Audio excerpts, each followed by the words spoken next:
Hi, I'm Lisa Wallen with Directional Learning. Today we're going to talk about the 6 syllable types. Notice that there are 6 letters. That means there's 6 syllable types. We're going to go through them because it's important for reading and spelling. Okay, so see how this spells clover?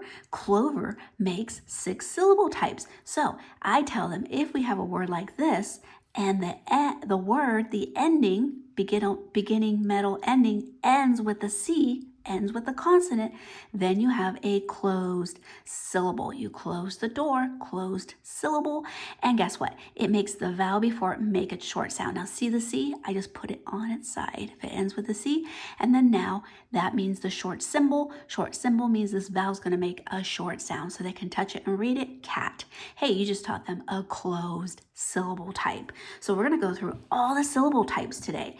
Here, we're gonna go to an open syllable. So the O stands for an open syllable. In order for it to be an open syllable, the word must end with a vowel. So if we have this word here, does it end with a vowel? It does. If it has one vowel, if it ends with one vowel, you put a circle around it, then that means it's an open syllable.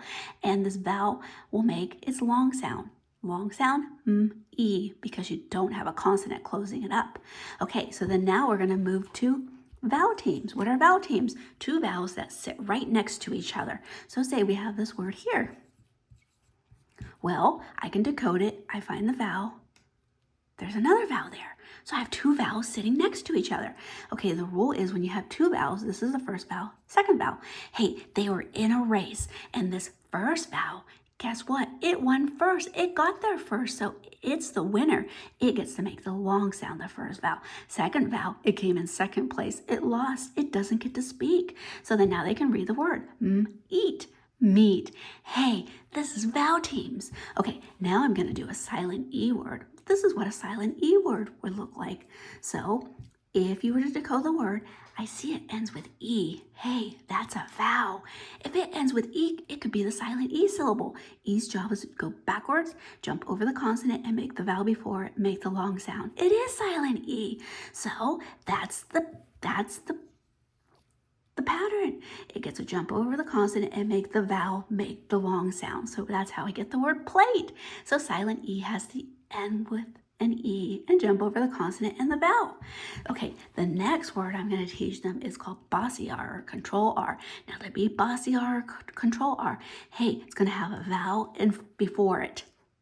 Now, look at our word here. Let's see what kind of word it is. Well, could it be a closed syllable because it ends with a consonant? It could, but hey, there's that bossy R there.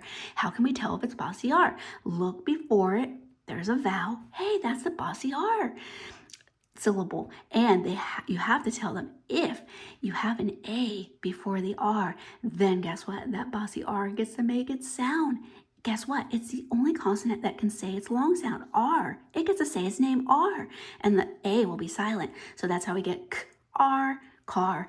And you can teach them all the other bossy R's because they have different sounds, so you can teach them that. So next, we're going to move to Consonant-L-E. So let's move to Consonant-L-E. Now, to be Consonant-L-E, you have to have a consonant in front of it, and that has to end in E. But don't be mistaken, it's not the silent E pattern because that's not a vowel. So it's called Consonant-L-E. Consonant-L-E syllable will look like this. So, hey, it ends with a vowel. Hey, could it be silent E? Well, it can't jump over the consonant and because this is not a vowel. So that's the consonant L-E syllable. So you count backwards. You go 1, 2, 3. I have 3 friends, 3 amigos. Keep them together. Then you put the wall up. And over here, this ends with a vowel, 1 vowel. So that's an open syllable. An open syllable always makes a long sound. So that would say tay. But what about this? What is it going to say? Well, I teach them that consonant L-E, when there's a B there, it will say bowl. Bring it together, table. Hey, and you'll never find consonant L-E in the first syllable. So you just taught them all 6 syllable types by teaching them Clover. Make sure you follow me. I'm always finding fun ways to teach your student how to read and spell.